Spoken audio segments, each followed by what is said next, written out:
सभी 50 साल का रिकॉर्ड तोड़ दिया है। और भाई समय कम है, अभी जो है ना हमारे आप आए, आपका सबका बहुत धन्यवाद करता हूं। प्रियंका जी आप पहुंच चुकी है, आप उनकी बातें सुने जाएं। प्रियंका गांधी जिंदाबाद, दीपेंद्र सिंह हुड्डा जिंदाबाद, सतपाल ब्रह्मचारी जी जिंदाबाद, जिंदाबाद जिंदाबाद। ताड़ियों की गड़गड़ाहट रुकनी नहीं चाहिए। मैं बिना विलंब के हमारे सांसद सतपाल ब्रह्मचारी जी से आग्रह करूंगा कि वो मंच का भारत माता जो की स्वागत के लिए मालाएं हैं और मोमेंटो है, हमारी विधानसभा की प्रत्याशी विनेश फोगाट, विश्व स्तरीय पहलवान द्वारा उनको सम्मानित किया जाएगा।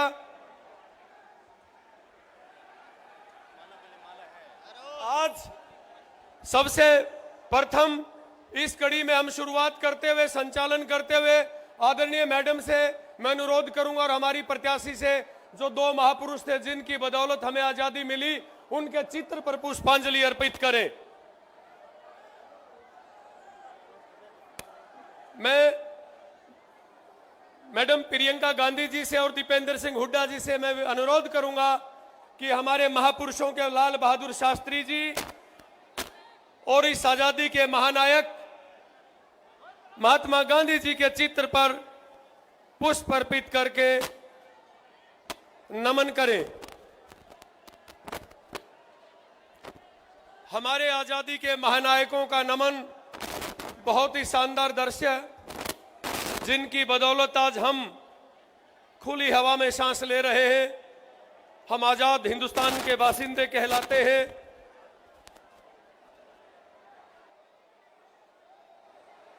हमारे दोनों सांसद पुष्प अर्पित करते हुए अब मैं बिना विलंब के मैं सतपाल ब्रह्मचारी जी को आमंत्रित करूंगा कि सतपाल ब्रह्मचारी जी मंच का संचालन करें और आदरणीय सतपाल ब्रह्मचारी जी से मैं अनुरोध करूंगा कि वो अपनी बात भी रखें और मंच का संचालन करें। सतपाल ओके। नमस्कार। कांग्रेस पार्टी, श्रीमती सोनिया गांधी, राहुल गांधी, प्रियंका गांधी, श्री चौधरी भूपेंद्र सिंह हुड्डा, दीपेंद्र हुड्डा, चौधरी उदय भान, श्री मल्लिकार्जुन खड़गे, आज हम सबके बीच में हमारी बहन शक्ति स्वरूपा, साक्षात भारत की पूर्व प्रधानमंत्री स्वर्गीय श्री इंदिरा गांधी जी के प्रतिरूप में आपके बीच में जुलाना की धरती पर बहन विनेश फोगाट के लिए अपील करने के लिए हमारी नेता प्रियंका गांधी जी पधारी हैं। मैं जुलाना की समस्त जनता की ओर से, सोनीपत लोकसभा की ओर से आपका हार्दिक अभिनंदन और स्वागत करता हूं। साथियों, हमारे बीच में हरियाणा के युवा नेता, जिनके नेतृत्व में राहुल जी के मार्गदर्शन में जो यात्राएं हरियाणा में निकाली, जिसका आज फल देखने को मिल रहा है, हरियाणा कांग्रेस में हो गया है, ऐसे दीपेंद्र हुड्डा जी का भी मैं यहां पहुंचने पर हार्दिक अभिनंदन स्वागत करता हूं।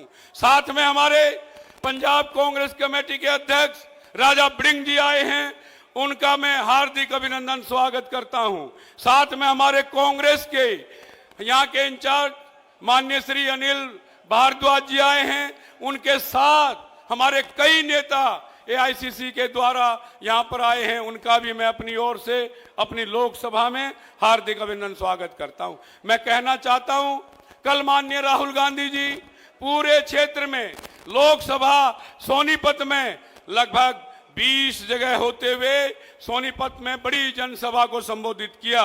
उसके बाद गोहाना और बड़ौदा की जनसभा को संबोधित करते हुए पूरे हरियाणा में ये मैसेज चला गया है कि हरियाणा में कांग्रेस आएगी, चंडीगढ़ में हमारा राज होगा, कांग्रेस का राज होगा। इसमें अब कोई संशय नहीं है। मैं बहन जी को विश्वास दिलाना चाहता हूं, हरियाणा के बाद पहले चंडीगढ़ और फिर दिल्ली की बारी है। मैं पुनः आपका हार्दिक अभिनंदन स्वागत करते हुए आप सभी को नमस्कार।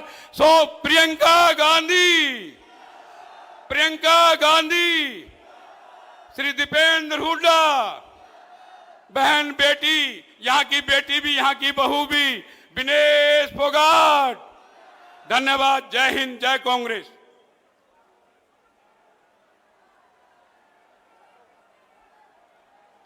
धन्यवाद। मैं हमारी बेटी भी, हमारी बहू भी और हमारी प्रत्याशी भी, मैं बेटी विनेश फोगाट को निवेदन करूंगा कि वो सम्मान माला का सम्मान करवाना।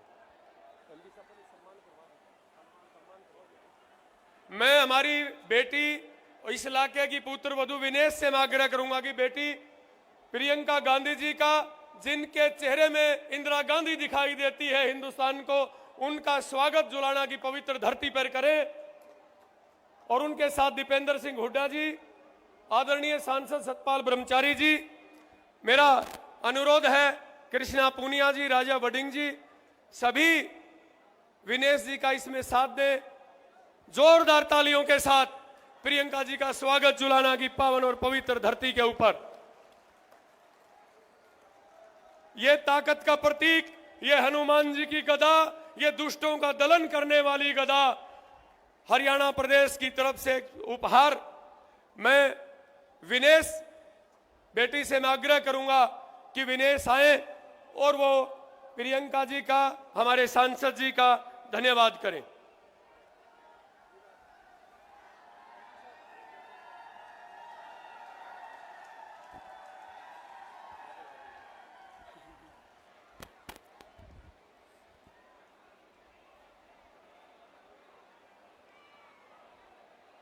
श्रीमती और मेरी बड़ी बहन प्रियंका गांधी जी, बड़े भाई दीपेंद्र सिंह हुड्डा जी, सतपाल ब्रह्मचारी जी,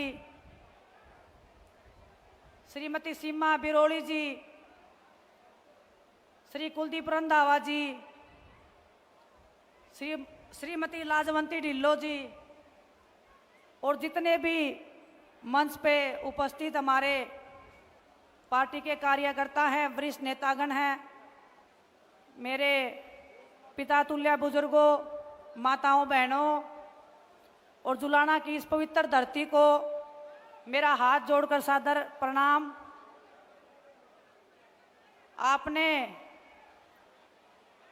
अपनी इस बहू को जो बेटी से भी ज़्यादा प्यार दिया है, मैं इस जुलाना की धरती को हमेशा नमन करूंगी और आपके संघर्ष की मैं हमेशा साथी रहूंगी। आज जुलाना की इस पवित्र धरती पे मैं आपको एक किस्सा सुनाना चाहती हूँ। जब हम छोटे बच्चे थे, मेरी दादी जी हमेशा इंदिरा गांधी जी के किस्से मुझे सुनाया करती थी। मेरी माँ इंदिरा गांधी जी के ऊपर गीत सुनाया करती थी। तो बचपन से जो तस्वीर इंदिरा गांधी जी की मेरे मन में थी, जब मैं जैसे जैसे बड़ी होने लगी, मैं बड़ी बहन प्रियंका गांधी जी को देखने लगी, तो जो उनकी छवि थी मेरी आंखों में, वो बिल्कुल हूबहू, और पूरा देश भी इस चीज़ को मानता है कि ये हमारे बीच में इंदिरा गांधी जी की जो दूसरी तस्वीर है, दूसरी शक्ति है, वही दुर्गा का रूप है, वही कोमल हृदय वाली हैं। और मेरे से ज़्यादा तो उनको कोई इतने अच्छे तरीके से नहीं जानता होगा। बहुत ही कम टाइम में, चाहे अपनी इस बेटी को, जब आपकी बेटी जंतर मंतर पे बैठी थी, प्रियंका गांधी जी वहाँ पे बड़ी बहन के नाते आई थी और जो हिम्मत और हौसला हमें देने का काम किया था, मैं उनको शब्दों में ना बयां कर सकती हूँ, ना उस दर्द को मैं छुपा सकती थी। वो दर्द जब हमने दीदी को बताया, उनका जो एक हाथ था जो हमारे सिर के ऊपर उस दिन टिका था, आज भी वो हाथ की ताकत को मैं अपने ऊपर महसूस कर सकती हूँ।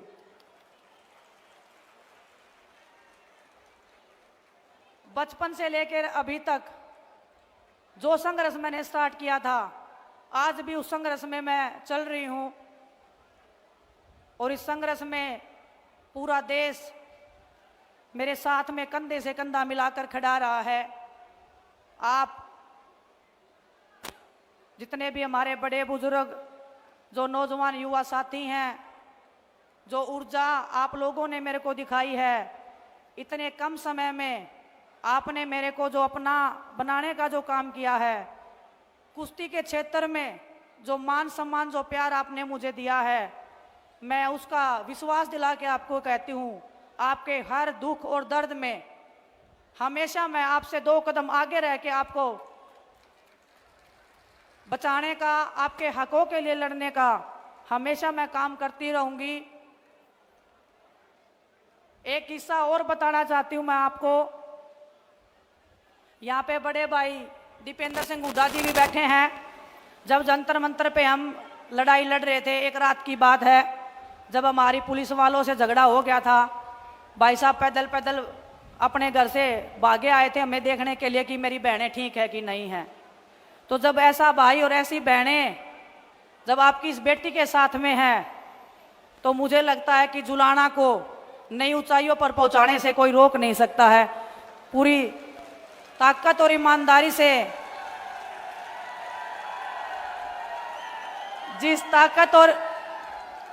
ताकत और सच्चाई और ईमानदारी से मैंने कुश्ती के क्षेत्र में नाम किया है, आप बड़े बुजुर्गों के आशीर्वाद के बिना ना तो वो लड़ाई कभी पूरी हुई थी, ना ये लड़ाई कभी पूरी हो सकती है।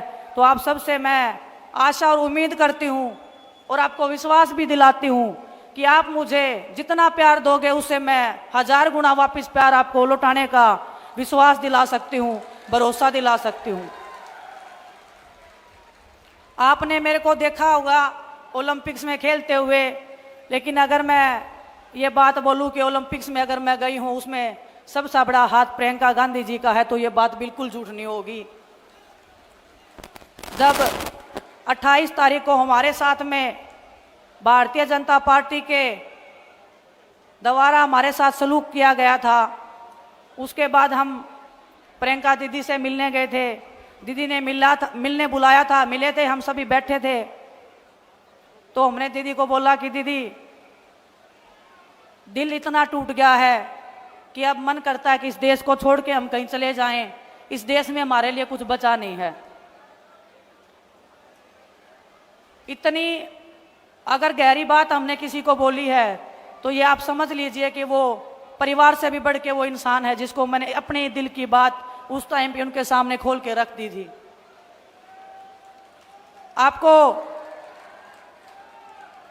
आपको ये बात पता नहीं होगी कि दीदी ने उस टाइम पे क्या बताया मुझे।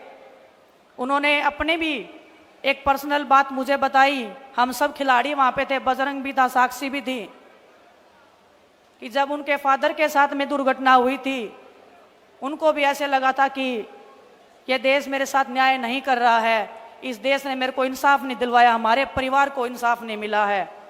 लेकिन जब दीदी पूरे देश में निकली और लोगों का प्यार, उनका दर्द और उनका आशीर्वाद देखा, पूरे देश ने उनके दर्द को अपना दर्द जब समझा था, तो उन्होंने हमें बताया कि उस दिन हमें भी ये लगा था कि कुछ बुरे लोगों के कारण पूरा देश गलत हो नहीं सकता है।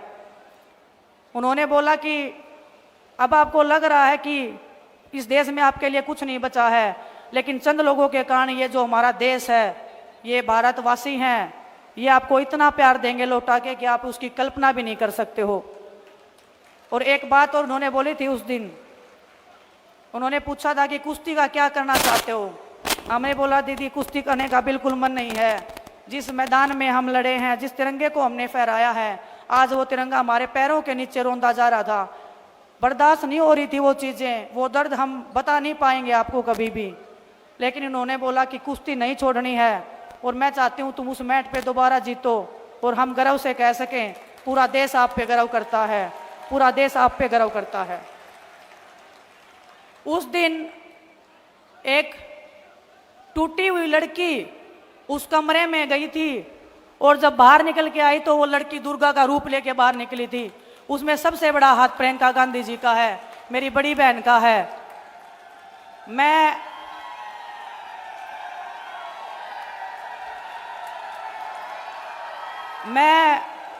बहुत भावनाओं से चलने वाली लड़की हूं, राजनीति में नई नई आई हूं। आप ये मत मानना कि मैं राजनीति के उसमें अगर मैं कांग्रेस पार्टी में आ गई हूं इसलिए मैं ये बड़ी बड़ी बातें कर रही हूं, मैं ये बातें बड़ाई की कर रही हूं। लेकिन मैं दिल से राहुल भैया का, प्रियंका गांधी जी का, सोनिया मैम का, मल्लिकार्जुन खड़गे साहब का, सभी पार्टी के जो वरिष्ठ नेतागण थे, जब ज्वाइनिंग से पहले हम उनसे मिले थे, ऐसे लगा था कि पूरा देश और एक मेरा परिवार जो है वो और बढ़ गया है और मैं अपना दर्द, अपनी तकलीफ उनके सामने रख सकती हूँ और वो 1 मिनट में चुटकियों में मेरी समस्या का हल कर सकते हैं। वो प्यार, वो आशीर्वाद मुझे इनसे जो मिला है वही आशीर्वाद प्यार पूरे देश ने मुझे देने का काम किया है। ओलंपिक से आने के बाद में इस पूरे देश ने जो मेरे को संभाला है, इस टूटी हुई लड़की को संभाला है। ये टूटी हुई लड़की आज आपके सामने पूरे दृढ़ विश्वास के साथ में खड़ी है और आपको ये कह सकती है, मेरी छोटी बहनों को बता सकती हूँ, मेरे बड़े भाइयों को बता सकती हूँ, जिंदगी में उतार चढ़ाव आते रहेंगे लेकिन हमारे जैसे लोग, प्रियंका गांधी जी जैसी बड़ी बहन आपके पीछे खड़ी रह के हमेशा आपकी ताकत बनने का काम करेंगे। आप सबको पता है राजनीति में मैं नई हूं। दिन में 10 बार बड़े भाई दीपेंद्र सिंह हुड्डा जी के भी फोन आ जाते हैं मेरे पास में कि बहन क्या चल रहा है, ऐसे करना है, ऐसे करना है। जो मेरे को गाइडेंस मिल रहा है, जो परिवार मेरा एक इतना बड़ा क्षेत्र जुलाना विधानसभा का, हर दिन जो मैं गांव में निकली हूं, हमारा कारवा, हमारा परिवार, हमारा ये प्यार हमेशा बढ़ता गया है। मेरे को समेटने में भी टाइम लगेगा आपके इस प्यार को, आपके इस सम्मान को, लेकिन मैं आपको दावे के साथ, मेरे विश्वास के साथ मैं एक बात कह सकती हूँ, आपकी बेटी ना कभी किसी के सामने झुकी थी, ना कभी किसी के सामने झुकेगी। परमात्मा के सामने हमारा शीश झुकता है और बड़ों का हम आदर सम्मान अपनी जी जान से ज़्यादा करते हैं। और मैं ताऊ और ताई सबको एक बात बोलना चाहती हूँ, जो पगड़ी आप मान सम्मान में अपनी इस बेटी को पहनाते हो, बेटी मैं इसलिए बोल रही हूँ, बहुत सारे लोग बोलते हैं कि तेरी तो शादी हो गई है, आपने कभी मेरे को ऐसे फील ही नहीं करवाया कि मेरी शादी हुई है यहाँ पे। आपने बेटी से भी ज़्यादा मान सम्मान और प्यार मेरे को दिया है। आपकी ये बेटी आपके हर दुख दर्द में, हर पिछड़े समाज के साथ में, हर उस दलित, हर उस अत्याचार के आगे खड़ी होगी जो आपने कभी झेला है। हर उस जातिवाद से, हर उस धर्म से आगे बढ़ के आपकी बेटी हमेशा आपके हकों की रक्षा करने के लिए आगे बढ़ती रहेगी। लेकिन वो ताकत और वो विश्वास आपको मेरे को देना पड़ेगा। जब आपकी बेटी विधानसभा में जाएगी तो मैं आपको विश्वास के साथ कह सकती हूँ कि वो आवाज़ जो बनेगी वो आपकी आवाज़ बनेगी। आपके बीच में से जो ये बेटी जाएगी, आपके हकों की आवाज़ बन के, आपका जो मैंने कुश्ती के क्षेत्र में नाम किया है, आप 5 साल बाद जब मैं दोबारा आपके बीच में आऊँगी, यही बड़ा मंच होगा। और मैं दीदी को भी बताना चाहती हूँ, ये जुलाना विधानसभा एक नया इतिहास रचने जा रहा है। आपके आशीर्वाद से, आपके प्यार से इस जुलाना की मेरी कर्म भूमि को मैं हमेशा तहे दिल से बहुत शुक्रगुजार करती रहूंगी, धन्यवाद देती रहूंगी कि आपने इस बेटी को, एक ऐसी बेटी को जिसके पीछे इतने दुश्मन लगे हुए हैं, इतने लोग पीछे लगे हुए हैं तोड़ने को, डराने को, लेकिन आपके विश्वास से, आपकी ताकत से ना कभी डरे हैं, ना कभी झुके हैं। आप सबका जो विश्वास है वो ऐसे ही बना रहे, आपका प्यार ऐसे ही बना रहे। आपकी ये बेटी हमेशा दिन रात आपके बीच में रह के, बहुत सारे लोग बोल देते हैं कि ये तो चली जाएगी यहाँ से, मैं आपको विश्वास दिलाती हूँ। और दीदी ने जब, प्रियंका दीदी ने जब मेरे को यहाँ पे भेजा था, दीपेंद्र भाई साहब से जब मैं मिली थी, उन्होंने एक ही बात बोली थी कि कुश्ती के क्षेत्र से अलग है ये क्षेत्र, लेकिन जब आप अपने इन लोगों को टाइम दोगे तो ये लोग आपको अपने दिल और जान से ज़्यादा प्यार करेंगे। और जुलाना की इस धरती ने मेरे को वो दिखा दिया है, वो प्यार, वो सम्मान दे के आप सबका मैं तहे दिल से धन्यवाद करती हूँ। और मैं धन्यवाद करती हूँ आपको कि आप हमारे मान सम्मान में दिन रात मेहनत कर रहे हैं। हर एक कार्यकर्ता, हर एक हमारे पार्टी का नेता, चाहे 20 साल पुराने हों, चाहे 25 साल पुराने जो पार्टी में लगे हुए हैं, हर एक तक मैं पहुंचूंगी। आप ऐसे नहीं मानना कि भूल जाएगी, आपके घर तक, आपके चूल्हे तक आपकी बेटी जाने का काम करेगी। बस थोड़ा सा टाइम और वक्त मुझे आपको देना पड़ेगा, लेकिन आपको कभी निराशा नहीं होगी, ये मैं आपको विश्वास दिला सकती हूँ। आप सबका पुनः बहुत बहुत धन्यवाद। और प्रियंका दीदी का, दीपेंद्र भाई साहब का मैं हमेशा आभार व्यक्त करती हूँ, हमेशा धन्यवाद व्यक्त करती हूँ। आप सबका, आपके प्यार का हमेशा मान सम्मान ऐसे ही बनाए रहेंगे। बहुत बहुत धन्यवाद आप सबका।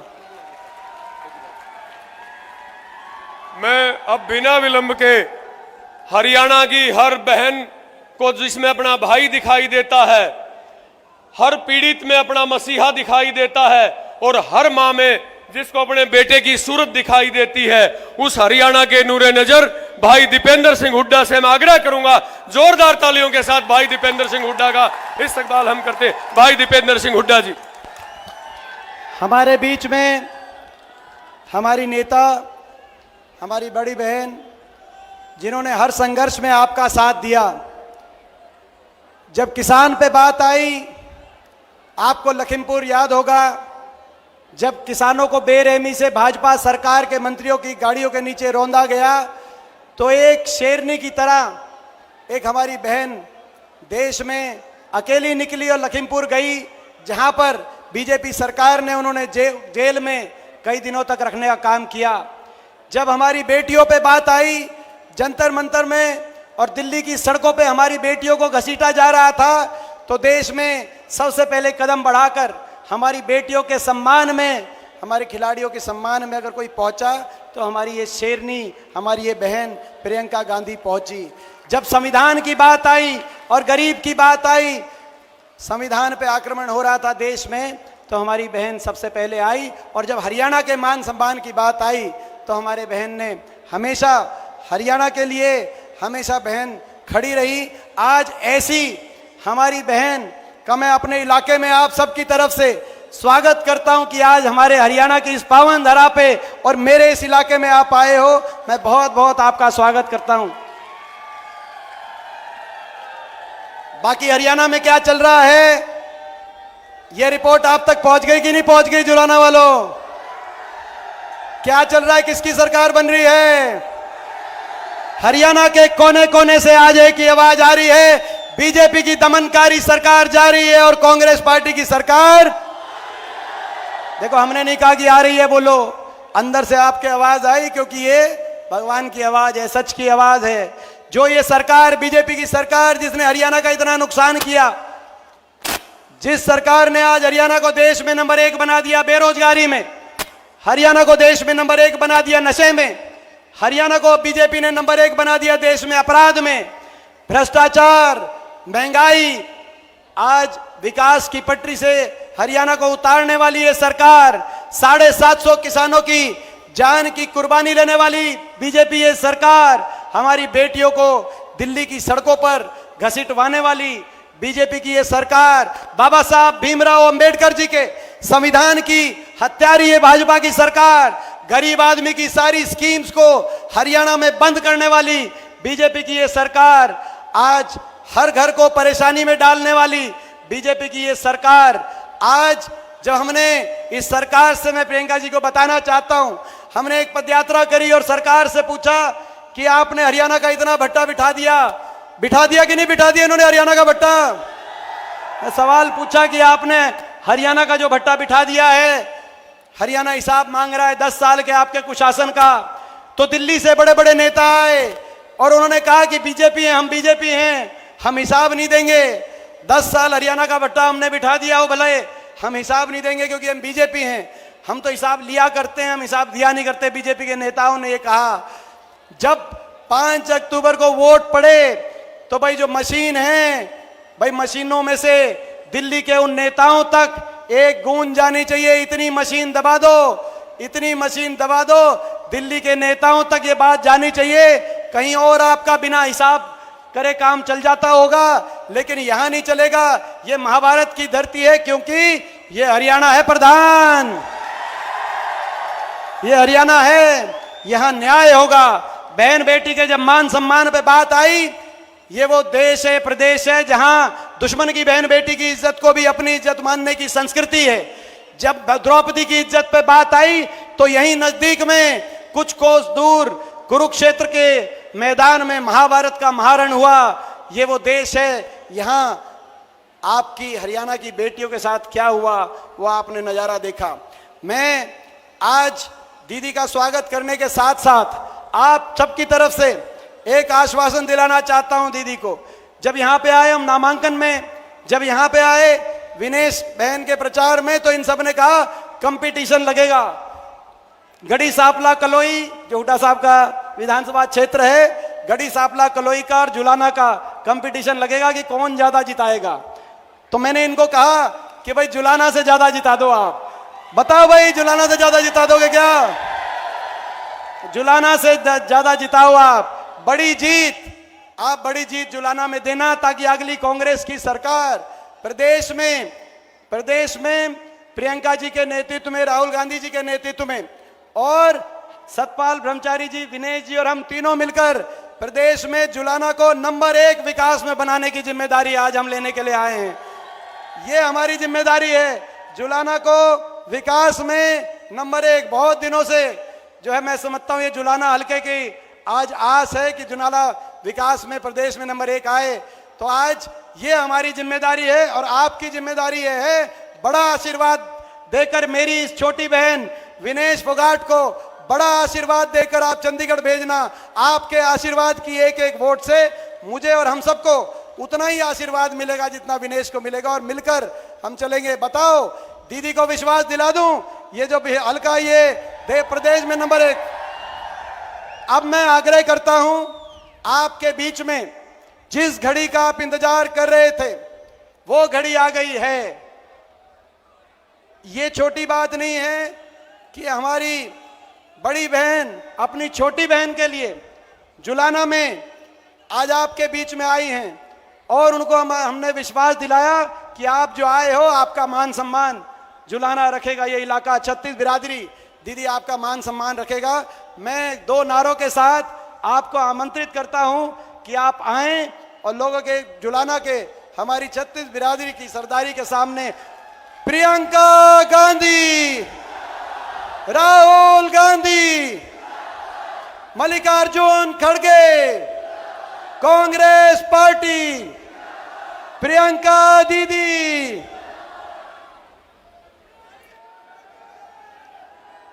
बहनों और भाइयों, सबसे पहले तो आपका इस सभा में बहुत बहुत स्वागत। आप काफ़ी समय से इंतज़ार कर रहे हैं। श्री दीपेंद्र हुड्डा जी, मेरी छोटी बहन विनेश, श्री सतपाल ब्रह्मचारी जी, श्रीमती कृष्णा पूनिया जी, श्री राजा बरार जी जो पंजाब से आए हैं, मंच पर आसीन सभी वरिष्ठ नेतागण, सभी पदाधिकारी। मैं जानती हूं कि इस सीट से कई उम्मीदवार भी थे कांग्रेस पार्टी के, उनको भी मैं आश्वासन देना चाहती हूं कि आपकी भी पहचान होगी, सरकार बनेगी तो आप मदद कर रहे हैं, इसमें बहुत खुशी है हमारी। सबका इस मंच पर बहुत बहुत स्वागत। ये आपका हरियाणा प्रदेश किसानों, जवानों, पहलवानों का प्रदेश है। यहाँ आकर बहुत खुशी होती है, बहुत गर्व महसूस होता है। दिल्ली तो पास में ही है, आना जाना काफ़ी हो जाता है।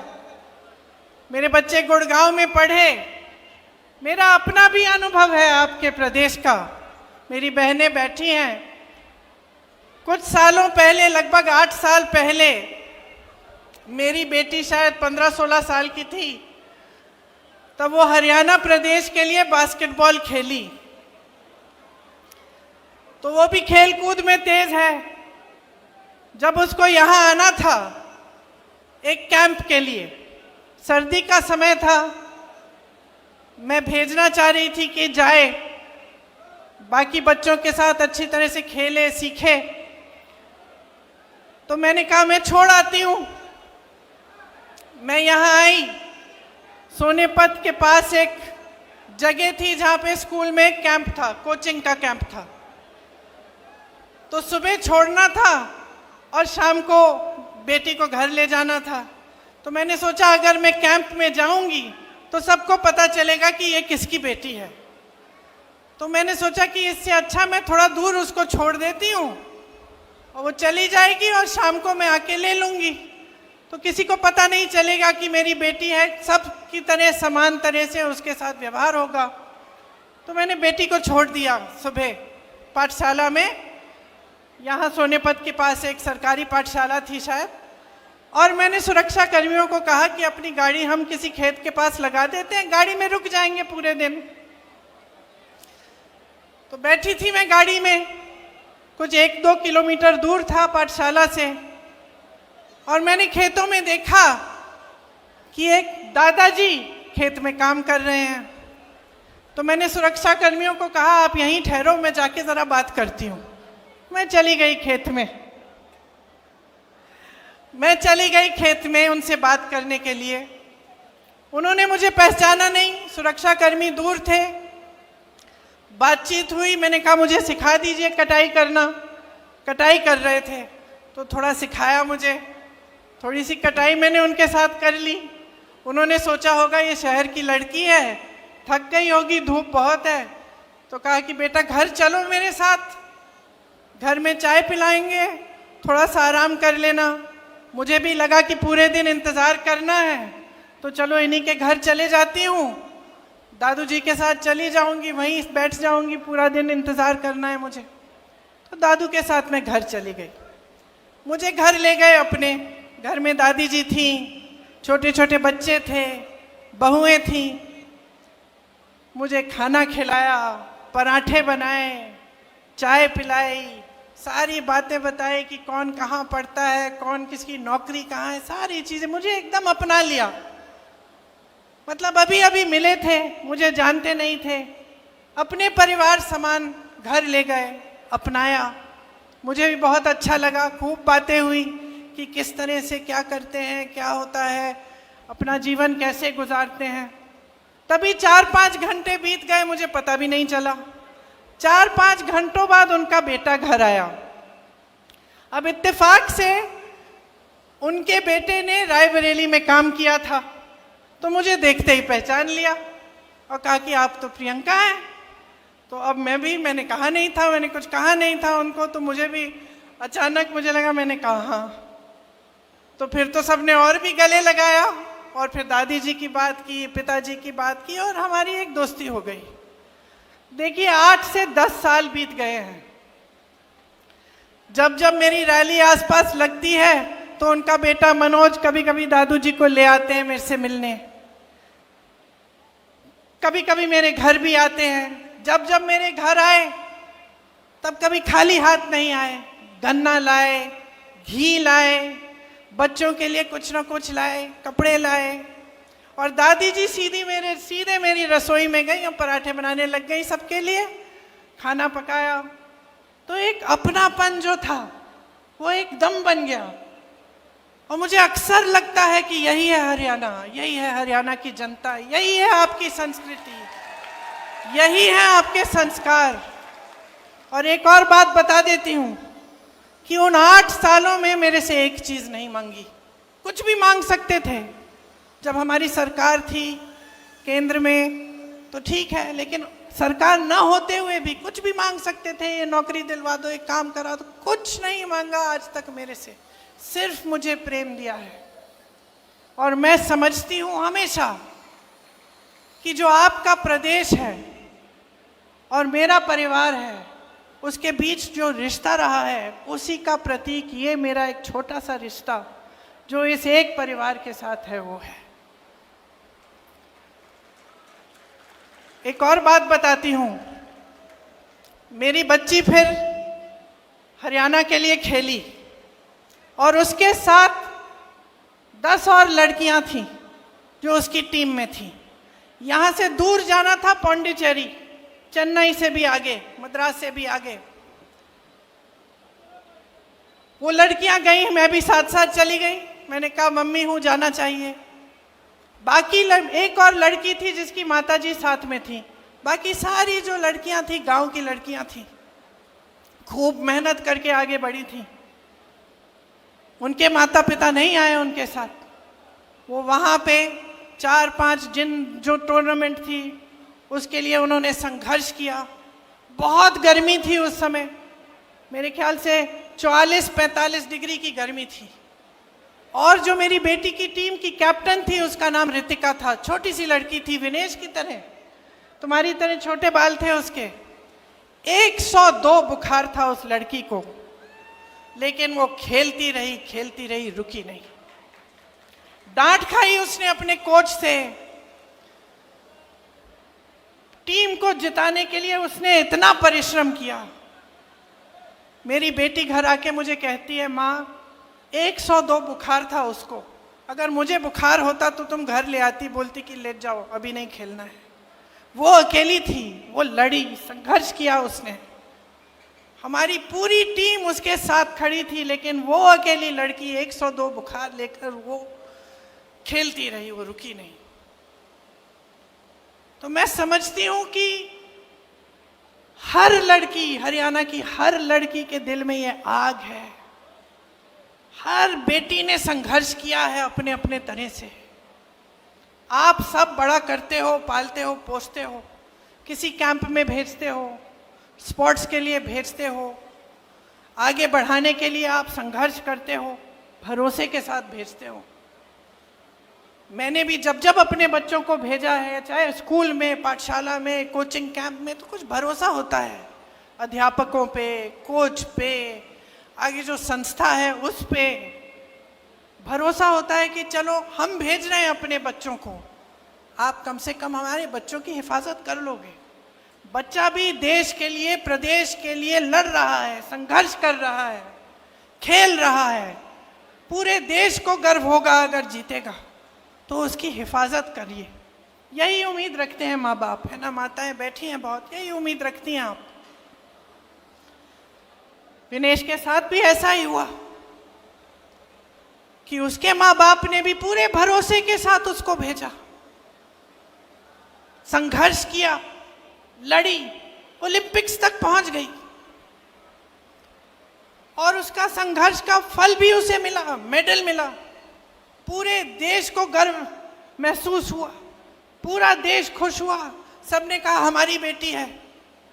जीत के समय आई, प्रधानमंत्री जी ने घर बुलाया, चाय पिलाई, फोटो खिंचवाई।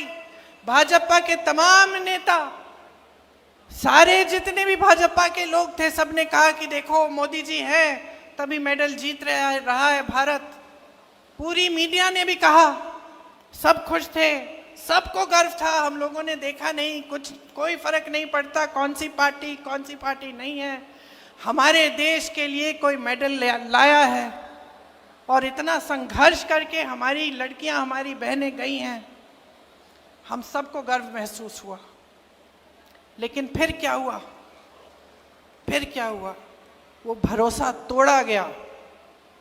वो भरोसा जिसके साथ विनेश के माँ बाप ने उसको भेजा होगा, वो भरोसा जो विनेश के दिल में था अपनी सरकार के प्रति, अपने ओलंपिक्स के एसोसिएशन के प्रति, जिसके साथ वो इतनी दूर किसी और देश में जा रही थी अकेले, वो भरोसा टूटा। और क्यों टूटा? क्योंकि विनेश और उसके साथियों के साथ अन्याय किया गया। और जब विनेश ने अन्याय देखा तो खड़ी हो गई। और ये भी हरियाणा का स्वभाव है, ये आपका स्वभाव है, ये आपकी संस्कृति है, ये आपकी परंपरा है। आपने अपने बच्चों को इसी परंपरा के तहत बड़ा किया है। दीपेंद्र जी ने कहा, और आप सब जानते हैं, यहीं पे कुरुक्षेत्र की भूमि में, हरियाणा में श्री भगवान श्री कृष्ण ने भगवत गीता का प्रवचन दिया और क्या कहा था उस समय कि जब जब अन्याय होगा, जब जब इस दुनिया में अन्याय होगा तो सच्चाई और न्याय की आवाज उठेगी। मैं प्रकट होऊंगा, भगवान प्रकट होंगे और अन्याय के खिलाफ लड़ेंगे। ये आपकी परंपरा है। तो जब हम विनेश की बात करते हैं, सिर्फ विनेश का संघर्ष नहीं था, ये सिर्फ एक महिला का संघर्ष नहीं था, ये आप सबका संघर्ष है, ये आप सबकी लड़ाई है। जब इनके साथ अन्याय होता है, आप सबके साथ अन्याय होता है, आप सबका भरोसा टूटता है, आप सबके साथ विश्वासघात होता है। और आपकी परंपरा रही है, भगवत गीता की सीख से ही महात्मा गांधी जी ने हमारा स्वतंत्रता संग्राम चलाया। आज उनका जन्म दिवस है। आज अगर हम उनको याद करते हैं तो हमें एक बात याद आती है, सत्यमेव जयते, अहिंसा, सत्य। और कहाँ से मिली उनको ये बातें? भगवत गीता से मिली, भगवान श्री कृष्ण के प्रवचन से मिली, उनके संदेश से मिली। अभी नवरात्रि शुरू हो रहे हैं, दशहरे पे हम किस चीज की विजय मना रहे हैं? न्याय की विजय मनाने जाएंगे। अन्याय के खिलाफ न्याय की विजय, असत्य के खिलाफ सत्य की विजय मनाने जा रहे हैं। तो ये हमारी महान धार्मिक परंपरा है और खास तौर से यहाँ आपकी धरती की। और आज आपके साथ हर स्तर पर विश्वासघात हो रहा है, हर स्तर पर अन्याय हो रहा है। मैंने कहा किसानों की धरती है, जवानों की धरती है, पहलवानों की धरती है। किसानों के साथ कितना अन्याय हुआ। 3 काले कानून लाने वाले मोदी जी अपने घर से तब 5 मिनट के लिए बाहर नहीं आ पाए जब आप महीनों से उनके दरवाजे के पास कुछ ही किलोमीटर दूर दिल्ली के बॉर्डर पे खड़े हुए उनसे न्याय मांग रहे थे। वो ऐसे कानून बनाने जा रहे थे जिससे आपके पेटों पे लात पड़ती। उनको मालूम था कि इन कानूनों से सिर्फ बड़े बड़े उद्योगपतियों का फायदा होगा, किसानों का कोई फायदा नहीं होने वाला है। फिर भी वो पीछे हटे नहीं। आपने संघर्ष किया, बैठे रहे महीनों के लिए, आप पे लठ चलाया गया, आपको मारा पीटा गया, 750 किसान शहीद हुए। ये हिले नहीं, हिले तब जब उत्तर प्रदेश का विधानसभा का चुनाव आया, जिसका जिक्र आपने किया दीपेंद्र जी। जब चुनाव आया तब हिले, तब इनको लगा कि अब चुनाव में मुश्किल हो जाएगी, ये 3 काले कानून हम वापस ले लेते हैं। तो किसानों के साथ इन्होंने सरासर अन्याय किया। एमएसपी की बात करते हैं और फिर उन उपजों पर एमएसपी देते हैं जो आप यहाँ पे उगाते ही नहीं हैं। कहते हैं हमने 24 ऐसी चीजें हैं जिन पे 24 फसल है जिन पे हमने एमएसपी दिया है, उसमें से 10 तो आप उगाते ही नहीं हैं यहाँ हरियाणा में। तो किसको बेवकूफ बना रहे हैं? पूरा देश देख रहा है, देश की जनता देख रही है। आपने कहा कि रोजगार के मामले में हरियाणा सबसे पीछे है। रोजगार बनाएंगे कहां जब इन्होंने सब अडानी और अंबानी को दे दिया है? सारी चीजें जो है, सारी जमीन, सारे उद्योग, सारे बंदरगाह, सारे हवाई अड्डे, सब कुछ बड़े बड़े उद्योगपतियों को दे दिया है। तो रोजगार बनेंगे कहां से? जो आपके छोटे मोटे बिजनेस होते थे, जहां से रोजगार बनते थे, जो खेती किसानी थी, वहां से आज रोजगार नहीं बन सकते हैं। तो ये रोजगार देने का काम कर ही नहीं सकते क्योंकि इनकी नीतियां ही इसके खिलाफ हैं, आपके खिलाफ हैं। इसीलिए अग्निवीर जैसी स्कीमें निकालते हैं जिससे आप अपने बच्चों को, जब नौजवानों को आप सरहद पे भेजते हैं देश के लिए शहीद होने के लिए, और उनको बताया जाता है कि अगर तुम शहीद हो जाओगे तो तुम्हारे माँ बाप को पेंशन नहीं मिलेगा। बताया जाता है कि जाओ 4 सालों के लिए सेना में भर्ती हो जाओ और 4 साल बाद वापस आ जाओ, फिर से बेरोजगार बनो और फिर से नौकरी ढूंढने निकलो। ये दिया है आपको मोदी जी ने। आपको ये एक फैमिली आईडी दे दी पहचान पत्र जिसमें परिवार के हर सदस्य का नाम, हर सदस्य की आमदनी चाहिए इनको। मैं मिली थी कुछ लोगों से भैया के साथ 2 दिन पहले, वो बता रहे थे कि जब से ये आईडी आया है तब से मुसीबत ही मुसीबत है। सबकी आमदनी जोड़ दी है और कईयों की आमदनी नहीं है, वो उसमें झूठी आमदनी डाल के जोड़ दी और फिर कह दिया कि ना तुम्हारा बच्चा सरकारी स्कूल में पढ़ सकता है क्योंकि तुम्हारी तो आमदनी बहुत है, या कह दिया कि जो किसान को सुविधाएं मिलती हैं वो तुम्हें मिलेंगी नहीं क्योंकि तुम्हारी आमदनी बहुत है। तो इस तरह से आपको गुमराह करने का काम किया है। 10 साल हो गए, 10 सालों से सिर्फ और सिर्फ आप अन्याय देख रहे हो, नौजवानों के साथ, पहलवानों के साथ, किसानों के साथ, महिलाओं के साथ। तो बचता क्या है? भगवान ने कहा कि जब जब अन्याय होगा तो न्याय की लड़ाई लड़ने के लिए आपके बीच उतरेंगे। लेकिन ये भगवान तो आपके दिल में भी तो है, यही भगवान आपके दिल में है, तो कब खड़े होगे इस अन्याय के खिलाफ? विनेश खड़ी हुई, बड़े बड़े नेताओं ने इसका साथ छोड़ दिया, मोदी जी ने नहीं बुलाया चाय पे, आए भी नहीं इनसे मिलने के लिए, बात करने के लिए, लेकिन इस देश की जनता खड़ी हो गई विनेश के साथ। आप खड़े हुए विनेश के साथ क्योंकि आपके दिल में सच्चाई है, आपके दिल में भगवान है। तो अब वो मौका आ गया है फिर से, वही कुरुक्षेत्र की लड़ाई, वही अंग्रेजी साम्राज्य के खिलाफ लड़ाई, कोई फर्क नहीं है। आज ये लड़ाई आपकी लड़ाई है, अन्याय के खिलाफ, असत्य के खिलाफ, दुष्टों के खिलाफ लड़ाई है। आपको खड़ा होना पड़ेगा, आपको अपने अंतर्मन में झांकना पड़ेगा और देखना पड़ेगा कि ये क्या हो रहा है मेरे साथ, मेरे प्रदेश के साथ, मेरे देश के साथ। ये नेता जो मंच पे आते हैं, बड़ी बड़ी बातें करते हैं, लेकिन जब काम का समय आता है तो हमें देखते ही नहीं है। जब हमारे साथ अन्याय होता है तो हमें पूछते नहीं हैं। जब हम इनके दरवाजे तक पहुंचते हैं और सड़क पे बैठ के इनसे यही गुहार लगाते हैं कि हमारी बात सुन लीजिए, हमारे साथ अन्याय हो रहा है, हमें आपके कानून नहीं चाहिए, हमारी भलाई करिए, तब हमारी तरफ देखते तक नहीं है। किसान कुचले जाते हैं, इनके मंत्री के बेटे के द्वारा जीप के पहियों के नीचे कुचले जाते हैं, ये हिलते नहीं हैं, पलक नहीं झपकाते। तो क्या हो रहा है आपके साथ? सरकार बनाता कौन है? आप बनाते हैं। नेताओं को बनाता कौन है? आज चाहे दीपिंदर जी हो, चाहे मैं हूं, चाहे विनेश जी हो, क्या आपके बिना हम इस मंच पे बैठ सकते हैं?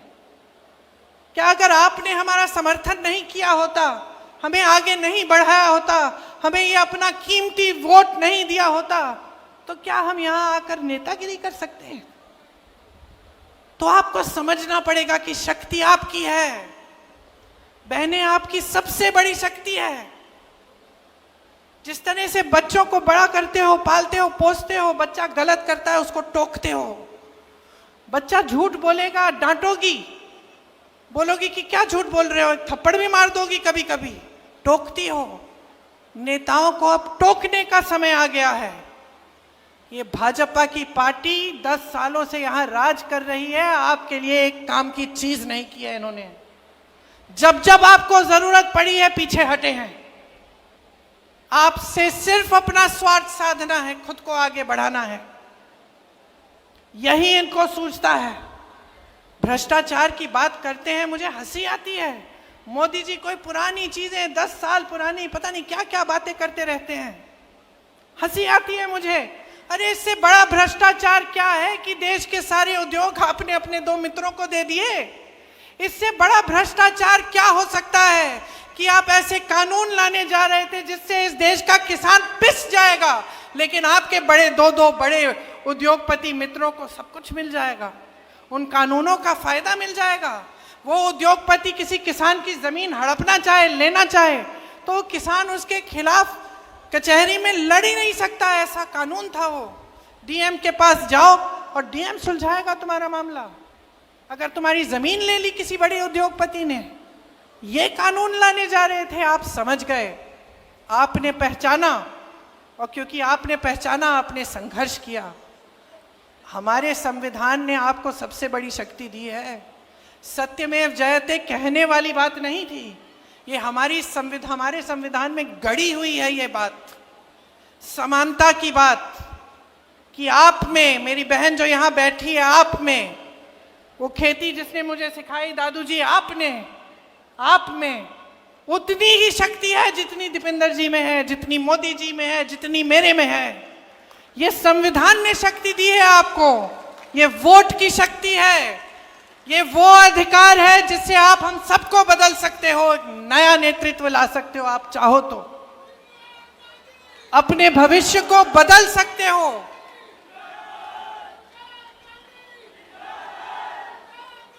आपका भविष्य आपके हाथों में है, इस बात को आप गहराई से समझ लीजिए। अभी चुनाव हुआ था कुछ महीनों पहले, आपने देखा कि इन नतीजों में क्या हुआ। लोग समझने लगे कि ये बड़ी बड़ी बातें करते हैं, ये झूठ बोलते हैं, ये मंच पर आकर कुछ भी कह डालते हैं, लेकिन जब काम का समय होता है, जब न्याय का समय होता है, जब सच्चाई का समय होता है, तो ये दिखते तक नहीं है। तो ये बात आप भी समझ लीजिए। देखिए, आप अपने बच्चों को बड़ा करते हैं ताकि उनका भविष्य बने। माँ बाप खुश कब होते हैं? बच्चा नौकरी कर रहा है, कमा रहा है, हमें भी लगता है, बहन आपको भी लगता होगा, बड़ा होगा, आपकी देखभाल करेगा, आपका पालन पोषण करेगा। मतलब पालन पोषण नहीं, आपकी देखभाल करेगा, आपने पालन पोषण किया है उसका। तो आपको लगता होगा कि मैं किस लिए कर रही हूं इतना संघर्ष, महंगाई इतनी है, कुछ खरीद नहीं पा रही हूं, त्योहार आ रहा है, घर की लिपाई पुताई करनी है, घर को सजाना है, मेहमान आएंगे, खाना बनाना है, त्योहार मनाना है। घबराहट क्यों हो रही है? घबराहट क्यों हो रही है? खुशी के साथ साथ घबराहट हो रही है, क्योंकि महंगाई इतनी है। तो महंगाई, बेरोजगारी, अन्याय, ऐसे ऐसे कानून जिससे किसान की कमाई नहीं हो पा रही है। तो आप बदलाव लाएंगे कि नहीं लाएंगे? यहाँ की बेरोजगारी हटानी है कि नहीं हटानी है? ये लोग भ्रष्टाचार की बात करते हैं, तमाम स्कैम तो इन्हीं के हैं। यहाँ पे एक पूरी लिस्ट बनी हुई है, देखिए, डाडम और यमुना खनन घोटाले, शराब घोटाला, मेट्रो रूट घोटाला, अमृत योजना, सफाई घोटाला, रजिस्ट्री घोटाला, धान खरीद घोटाला, रोडवे स्कीम का घोटाला, HSSC घोटाला, 30 पेपर लीक। बच्चे बड़े होते हैं, पढ़ाई करते हैं, आप मेहनत करते हो पढ़ाने के लिए, बेचारा भर्ती का पेपर देने के लिए ट्यूशन करता है, ट्यूशन के लिए आप कर्ज लेते हो, ट्यूशन करता है, पेपर देता है, पेपर लीक हो जाता है, भविष्य खत्म। अब इंतजार करो, भर्ती नहीं निकलती। अब उसको लगता है कि भाई भर्ती निकल जाएगी, आज नहीं तो कल, 1 महीने में, 2 महीने में, 6 महीने में, करते करते इंतजार करता है, भर्ती नहीं निकलती, बेरोजगार रहता है, कहीं और एप्लीकेशन नहीं देता, ये सोच के कि चलो मैंने पेपर कर लिया, कभी ना कभी तो निकलेगी। तो एकदम पूरी तरह से आपके भविष्य को बर्बाद करने का काम किया है, हर तरह से आपको पीस रखा है, आपको घेरा हुआ है। तो समय आ गया है, चुनाव है, चुनाव की गंभीरता को आप समझिए। कांग्रेस पार्टी इस चुनाव में आपको कह रही है, और आपको देखना चाहिए कि हमारे जहां जिन प्रदेशों में हमारी सरकार है, उनमें हम क्या क्या कर रहे हैं। बुजुर्गों को, दिव्यांगों को विधवा पेंशन 6,000 रुपए महीना हम दे रहे हैं। ये आपको हम कह रहे हैं कि हम हरियाणा में देने जा रहे हैं। मेरी बहनों को हर महीने 2,000 रुपए मिलेंगे सरकार से, क्योंकि बहनें, आपकी मेहनत को कोई पहचान नहीं रहा है, आपकी मेहनत को कोई पहचान नहीं रहा है। आप खेती में भी मेहनत करेंगी, जॉब भी करेंगी, ऑफिस में काम भी करेंगी, तब भी आप घर पे आकर मेहनत करती हैं, तब भी घर पे खाना आप पकाएंगी, बच्चों का देखभाल आप करेंगी, परिवार के सब सदस्यों का देखभाल करेंगी। जब तक सब सोएंगे नहीं, तब तक आप नहीं सोओगी, है कि नहीं? कोई पहचानता है इस मेहनत को? हम कह रहे हैं हम पहचानते हैं। आपको हर महीने 2000 रुपए दिए जाएंगे इस मेहनत के लिए, ताकि आप कम से कम अपने पैरों पे आप थोड़ा सा अपना पैसा रख सकते हैं, अपने पैरों पे अपनी तरह से खड़े हो सकते हैं। आज गैस का सिलेंडर इतना महंगा है, आप खरीद नहीं पाते। कांग्रेस पार्टी कह रही है गैस के सिलेंडर को 500 रुपए में आपको दिया जाएगा, मतलब आप 500 रुपए में उसको खरीद पाएंगे। जो 2 लाख पद खाली हैं, 10 सालों से भाजपा की सरकार ने खाली रखे हैं, उनको भरने का काम कांग्रेस पार्टी करेगी। भैया के साथ 2 दिन पहले मैं हरियाणा में ही कुछ लोगों से मिली, ट्रक चलाते हैं वो। मैंने उनसे पूछा कि अगर आपको एक स्कीम आपके लिए निकालनी होती जिससे आपका फायदा होता, वो कैसी स्कीम होती, कौन सी स्कीम होती? उन्होंने कहा कि स्वास्थ्य बीमा की स्कीम होनी चाहिए। एक ने कहा मैं राजस्थानी हूं, जब अशोक जी और कांग्रेस की सरकार थी राजस्थान में, तो मैंने अपनी माताजी का इलाज 80,000 रुपए का इलाज, किडनी का की समस्या थी, मैंने उनका इलाज मुफ्त में कराया। ऐसी स्कीम यहाँ हरियाणा में भी लाओ। तो आज मैं आपको कहना चाहती हूँ कि 25 लाख रुपए तक मुफ्त इलाज सरकार आपका कराएगी, चाहे कुछ भी आपकी बीमारी हो। राजस्थान में कैंसर के पेशेंट, हार्ट के पेशेंटों का इलाज हुआ, मैं मिली उनसे, इतने खुश थे और हम भी खुश थे कि भाई हमने भी अपनी जिम्मेदारी निभाई। ये जो सारा पैसा आपसे लूटा जाता है दिन रात, जो भाजपा की सरकार, मोदी जी की सरकार, अडानी अंबानी जी की सरकार जो आपसे रोज लूट रही है, ये पैसा वापस आपकी जेब में आना चाहिए, वापस आपको मिलना चाहिए। कैसे? इन्हीं स्कीमों के द्वारा। ये 25 लाख का मुफ्त इलाज, ये बीमा, ये जो 2-2 हजार रुपए महिलाओं को मिलेंगे, जो बुजुर्गों और दिव्यांगों को और विधवाओं को 6,000 रुपए का पेंशन मिलेगा, जो शिक्षा और स्वास्थ्य की सुविधाएं मुफ्त में मिलेंगी हरियाणा में अगर कांग्रेस पार्टी आएगी, 300 यूनिट बिजली मुफ्त में मिलेगी,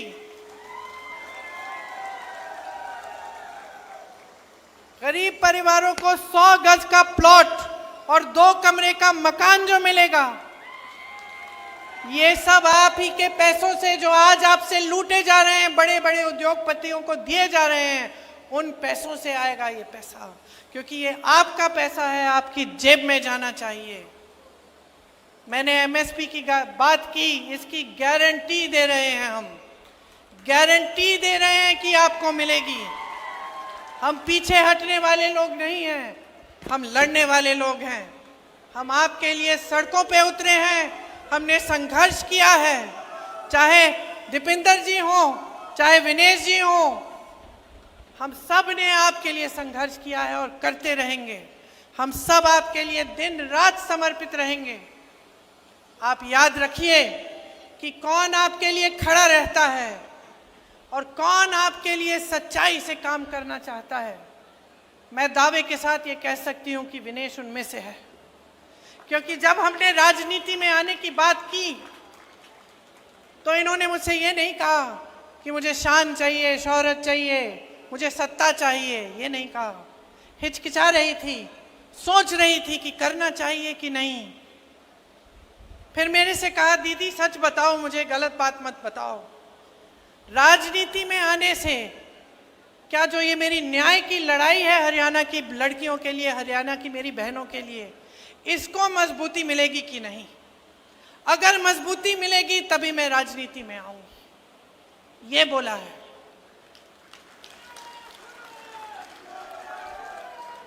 मैंने बोला विनेश मिलेगी, मजबूती मिलेगी, तुम्हें मिलेगी, तुम्हारी बहनों को मिलेगी, हरियाणा की एक एक लड़की को मिलेगी। और मैं अपनी बहनों से कहना चाहती हूँ, माताओं से कहना चाहती हूँ, हरियाणा की एक एक नौजवान लड़की से कहना चाहती हूँ, खड़े हो जाओ विनेश के साथ,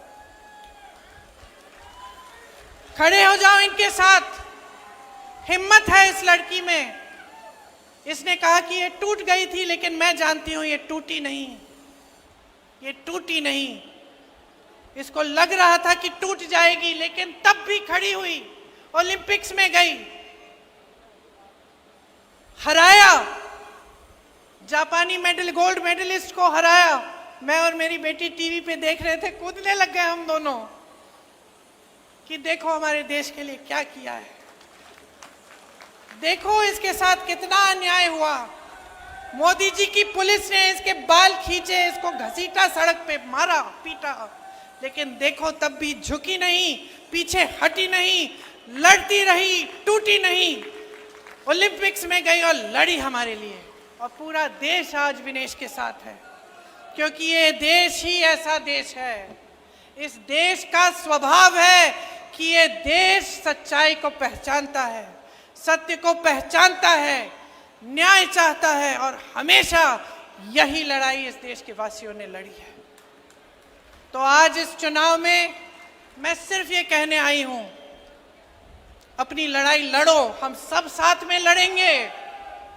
एक नई सरकार लाओ, भाजपा के एक एक नेता को दिखाओ कि ये असत्य, ये लूट, ये भ्रष्टाचार, ये सब नहीं चलेगा। आपको एक सरकार चाहिए जो आपके लिए दिन रात काम करके दिखाए। यही आपका संवैधानिक अधिकार है। इसीलिए महात्मा गांधी जी लड़े, शास्त्री जी लड़े, इसीलिए आज भी कांग्रेस पार्टी लड़ रही है। अगर मेरे भाई राहुल गांधी के साथ अन्याय नहीं होता, अगर उसने संघर्ष नहीं किया होता, अगर मेरे पिता की लाश वो घर नहीं लाता, तब उसमें ये हिम्मत नहीं होती कि वो 8000 किलोमीटर इस देश की एकता के लिए चलता। अगर विनेश के साथ अन्याय नहीं होता, तब शायद उसमें इतनी हिम्मत नहीं होती जितनी आज है। आपके साथ भी अन्याय हो रहा है, हिम्मत बनाओ, लड़ो, बदलो इस सरकार को, हटा दो इस भाजपा को। कांग्रेस की लहर आपके सम्मान की लहर है। पूरे हरियाणा में ये लहर छा गई है। वोटिंग के दिन कांग्रेस पार्टी को मजबूत बनाकर, विनेश को अपना वोट देकर आप अपने भविष्य को मजबूत बना रहे हो। आप सबने बहुत ध्यान से मेरी बातों को सुना, कुछ लंबा भी बोली मैं, तो आपको घर भी जाना पड़ेगा। अभी काफी समय से बैठी हैं। आपको बहुत बहुत धन्यवाद। और नवरात्रि के लिए, दशहरे के लिए मेरी तरफ से, मेरे परिवार की तरफ से बहुत बहुत शुभकामनाएं। जय हिंद। बहुत बहुत धन्यवाद हमारी नेता सम्मानीय प्रियंका गांधी जी के लिए, जिन्होंने अपना बहुत ही शानदार उद्बोधन दिया।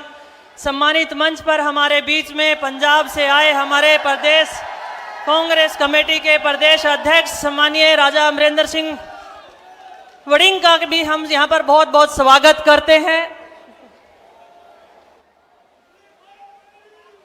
धन्यवाद हमारी नेता प्रियंका गांधी जी का, जिन्होंने अपने प्रेरणादायक शब्दों के माध्यम से जुलाना की धरती पर ये उत्साह भरने का काम किया है। अपनी बहन के लिए यहाँ पर आई है।